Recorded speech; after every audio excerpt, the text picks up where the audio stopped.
ఆర్పి గారు మీరు ఒక విషయం గమనించారో లేదో, ఎప్పుడు జగన్మోహన్ రెడ్డి గారు మాట్లాడినా మేము మీకు మంచి చేస్తే మీరు మాకు ఓటేయండి అన్న టాపిక్నే బాగా తీసుకెళ్ళాడు.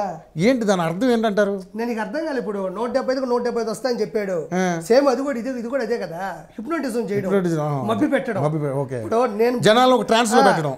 మేనిఫెస్టో తీసుకో, మేనిఫెస్టోని స్క్రీన్ మీద ఎల్ఈడి మీద, ఇప్పుడు అమ్మా మీరు అందరూ లైవ్కి రండి నీ సాక్షి పేపరే పెట్టుకో, అప్పుడు చెప్పు ఒకటి ఇది చేశాను మరి నాకెందుకు ఓటేరు, ఇది చేశాను నాకెందుకు ఓటేరు, బహిరంగంగా ఒక పెద్ద స్క్రీన్ పెట్టి జనాలను అడుగు, తిట్టు కావాలంటే నేను ఇంత చేస్తున్నాను, అసలు నేను మీ దగ్గరకు వచ్చి ఓటు అడగాలా, నువ్వు అంత గొప్ప పని చేసేవాడు అయితే నీ సాక్షిలో లైవ్ ఇస్తే గెలిచిపోతావు, నువ్వు తప్పు చేయడం అయితే ఈ స్క్రీన్ మీద పెట్టి ఇదిగో నేను ఇచ్చిన మేనిఫెస్టో ఇది, నేను చేసింది ఇది, నేను చేసిన పోలవరం ఇది, నేను చేయని దందాలు ఇవి అని నీకు దమ్ముంటే ఒక స్క్రీన్ మీద పెట్టి సాక్షిలో లైవ్ ఇవ్వు. నువ్వేం చేసావు, నువ్వెందుకు మళ్ళీ ఓట్లు అడుక్కోవడం? నేను చేసింది నిజమే అయితే, నేను చేసింది కరెక్టే అయితే మీరు నాకు ఓట్లు వేయండి అని ఒక సాంగ్ కొట్టించుకున్నావు కదా, అది మళ్ళీ సాంగ్ ఎందుకు? డైరెక్ట్గా నీ సాక్షిలో లైవ్ పెట్టు, ఆడే కూర్చో. నువ్వు సిద్ధ సభలకు వెళ్ళబోలేదు, మేమంతా సిద్ధ సభలకు వెళ్ళక్కర్లేదు. పెట్టు మేనిఫెస్టో ఏం పెట్టు అక్కడ, నీ డెవలప్మెంట్ ఏంటో పెట్టు, నీ నిజాయితీ ఏంటో అక్కడ పెట్టు. ఇప్పుడు వాళ్ళు అంటున్నారు బాబాయిని చంపేసావని. చిన్న ఉదాహరణ చెప్తున్నా, అసలు నువ్వు ఈజీగా గెలిచే పద్ధతి ఉంది, తిరగని కూడా తిరగక్కర్లే.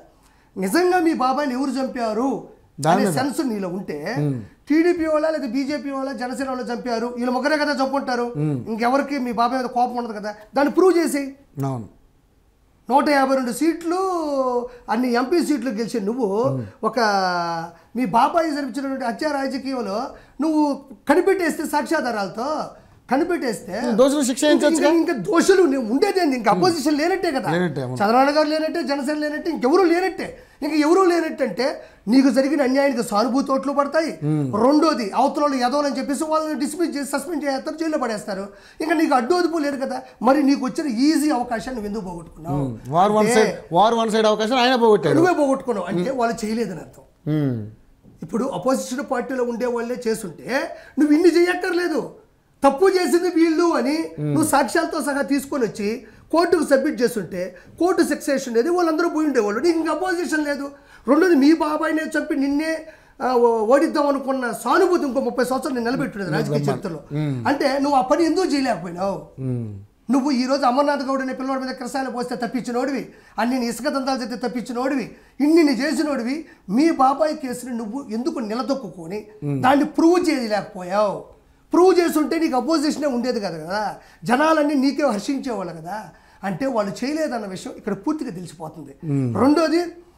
రెండోది దాన్ని ఈ రోజు నువ్వు ఎప్పుడు మీ బాబాయ్ గురించి ఏడ్చిన సందర్భం లేదు, బల్లగుద్దిన సందర్భం లేదు, మా బాబాయ్ ఏమైపోయాడని ఎరికేకలు పెట్టిన సందర్భం కూడా లేదు. అంటే సొంత బాబాయ్ చచ్చిపోతేనే నీకు ఆ ఎమోషన్స్ ఎందుకు రావట్లేదు కళ్ళ ముందు? ఎందుకు రాదు చెప్పు? ఎవరికైనా వస్తుంది. ఎవరైనా వాళ్ళ ఫాదర్ చనిపోయినా, వాళ్ళ మదర్ చనిపోయినా, సిస్టర్ చనిపోయినా, బాబాయ్ చనిపోయినా ఎంతో కొంత ఏడుపో బాధ వచ్చి నేను అంటే ఒక సామాన్య మానవుడే వాళ్ళ బాబాయ్కి జరిగితే వాడు నిత్యం పోరాడతాడు. ఇప్పుడు సునీత గారు పోరాడినట్టే ఒక సామాన్య మానవుడే ఈ విధంగా గొడ్డలి పోటీకి వస్తే ఖచ్చితంగా పోరాడి కోర్టు దాకా తీసుకెళ్ళి కొన్ని సంవత్సరాలైనా సరే శిక్ష వేసి అంత ఓపిక తీసుకుంటాడు. 10 రూపాయలు 10 రూపాయలతో పోరాడతాడు. ఈరోజు మీరు 152 సీట్లు గెలుచున్నారు. దాంట్లో ఉండే అంటే పక్షంలో ఉండే మీరు ఎందుకు ఆ కేసును ప్రూవ్ చేయలేకపోతున్నారు? మీ బాబాయ్ మీద ప్రేమ లేదా? ప్రేమ లేదు. ఎందుకంటే చంపించింది మీరే కాబట్టి, చంపేసింది మీరే కాబట్టి. సో ఈరోజు ఇంకోటి, ఇవన్నీ రేపు టీడీపీ గవర్నమెంట్ కూటమి వస్తే తప్పనిసరిగా జైలుకి వెళ్ళిపోతారు.